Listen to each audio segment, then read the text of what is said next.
everyone, this is Selena Brown with the oldfolksknowbest.com. As promised, this is my first live interview with a 90-year-old retired certified accountant, now gone, 90-year-old viola player. He plays in a number of symphonies and also a string quartet. And the reason for this interview is to show all of you out there in your 70s, your 80s, and your 90s, even youth out there and middle-aged adults, that no matter at what age you are, you can still follow a passion. You can still follow a dream, and don't feel jaded by the age you are and feel like you're in a box. At senior age, you still have a chance to relive your life and reinvent yourself. So here's a short interview. I am in my guest's home right now, not here in Los Angeles, California, and I look forward to hearing him share with you how he has been able to reinvent himself by finding his new passion as a viola player. Alrighty, so stay tuned, everybody. Thank you. Thank you, Mr. Ben Cott, for allowing me and our viewers to actually enter into your home. So the first question that you can tell our viewers out here is, when did you first get introduced to the viola? Or was there another instrument that you really loved to play as a child? How did that start out? Well, it actually started out because I had parents who decided for me that I ought to take violin lessons. And I did that for about a year and a half. But as a young child, I was more interested in being out in the street with the rest of the gang, so to speak. And I wasn't really concentrating that much on the instrument. And my parents, who are not musically inclined, really couldn't, or you might say, help me with the instrument. And so at the end of a year and a half or so, I decided that I ought to quit. And I did that. I raised a ruckus about having to practice, and I quit playing. However, I got into the high school situation where they had an orchestra and needed violin players, and I decided to join the orchestra. And even with my limited experience, I was able to participate as a violinist, second violinist in the orchestra. And that was the extent of my exposure until I got into the business world and stopped playing entirely. But of course, being in the business world, raising a family, with all the responsibilities that go with that, I had very little access or desire to play or to do anything other than do what I did in the field of public accounting. However, when I got to be 55 or so years old, there was a program that became available for senior citizens called Elder Hostel. And my wife and I became very much involved in elder hostel programs. And these were at the time educational type programs, travel programs that involved people 55 and older, people who were contemplating retirement or had retired. And that started me on a new path, because at the end of each program they would normally have some kind of an amateur you might say program, where people either sang or played an instrument or read a poem or something along those lines. And I decided to play the violin. I found my old violin, I dusted it off, put new strings on it, and I started doing that at these elder hostel programs. The first few programs were a near disaster because I wasn't playing very well. And although the audience was very, very tolerant and all that, I still felt that I was embarrassing myself. So, but I kept at it. I kept at it. I decided, you know, if I'm going to retire, I will retire one day, I ought to consider getting better at the violin. And I started taking violin lessons. And I realized how much I enjoyed playing music. And I realized also that I had a certain amount of talent. Unfortunately, I hadn't developed that talent when I was a child.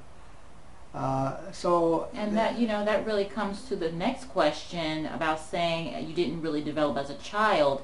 That you were saying something as a child, you really don't appreciate the art of things. Can you elaborate on that more? Sure. Again, I was the type of kid who liked to play sports. And I mean, it was a poor neighborhood, and the only outlet we had was playing out in the streets, baseball or football or whatever. And I had very little appreciation of the finer things in life, art, music, and so forth. But the older I got, the more mature I got, I realized that I had an innate love for music. And we started going to concerts, my wife and I. And as I got older, I really felt that I should get back to the violin and see if I couldn't improve to the point where I might be able to play with groups. And the Elder Hostel program gave me the opportunity to get started along those lines.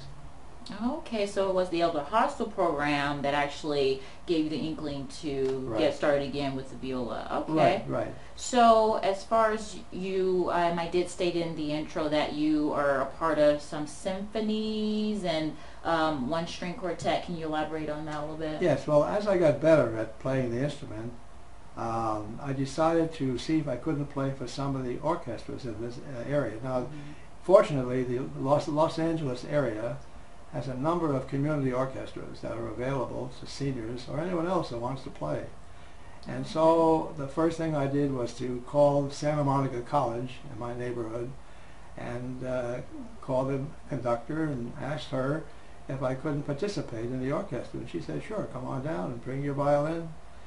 I did that, and of course she assigned me to the last seat in the second violin section.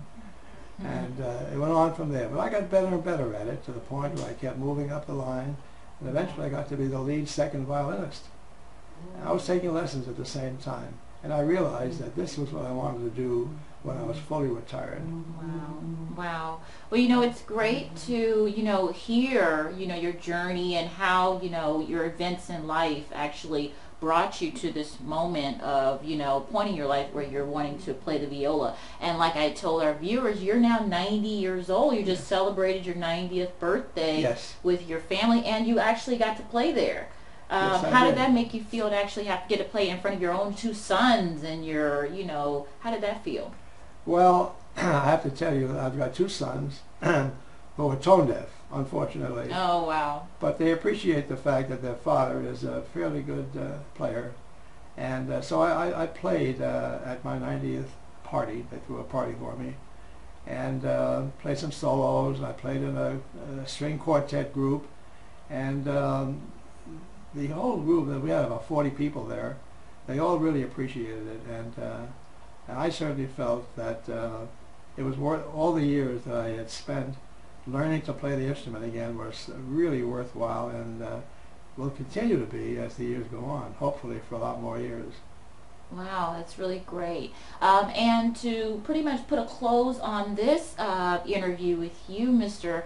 Bencott, what do you have, because the oldfolksknowbest.com is for the seniors who feel that nobody cares anymore and nobody, has an interest in what they do, and they feel that as they get older, there's nothing left for them to do but, move on and die and grow old.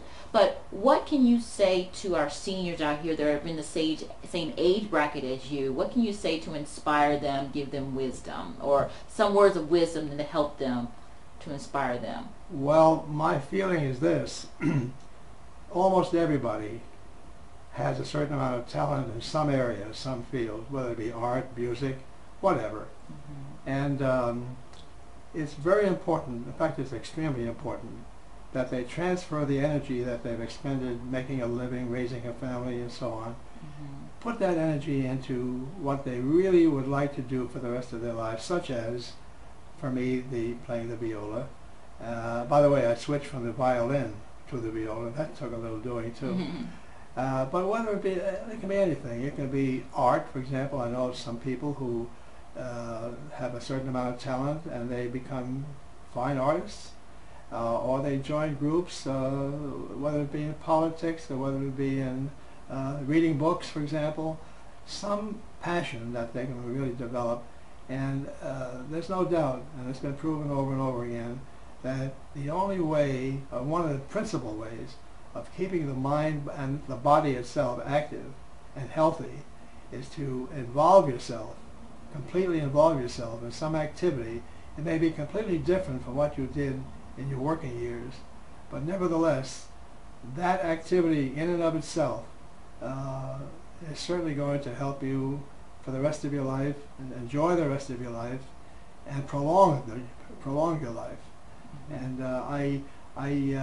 eventually in these elder hostel programs, I would indicate after I finished playing at some of these affairs, I would lecture a little bit to these seniors who were all there, and tell them of my own experience and encourage them to do what I had done, what they're capable of doing. Mm-hmm. And you'd be surprised how many people, after I had finished my little conversation with them, would say, "Thank you very much, but you know, I never thought of it in those terms. And I used to do this, and I used to do that, and I think I'm going to start doing it again." And so I felt that there was some inspiration involved there. Mm-hmm. Well, wow. Well, you know, I thank you so much, Mr. Bancott, for, you know, just having us and the viewers, for having us come into your home and get educated, so that we can continue here at the oldfolksknowbest.com to inspire people who have up in age and also give them more wisdom. Thank you for sharing your wisdom on this evening as well. So You're thank you. quite welcome. Thank you. And there you have it. Thank you so much for tuning in to the oldfolksknowbest.com. As you can see, you know, at 90 years old, viola player, you know, you never stop inventing yourself. You never stop being who you are destined to be in this life. So until next time, everybody, if there's anyone else out there who are feeling inspired that they want to share their story, and you do live in the Los Angeles area and you would like for me to come and do an interview with you, you can send us an email at theoldfolksknowbest@gmail.com. Thank you. Bye-bye.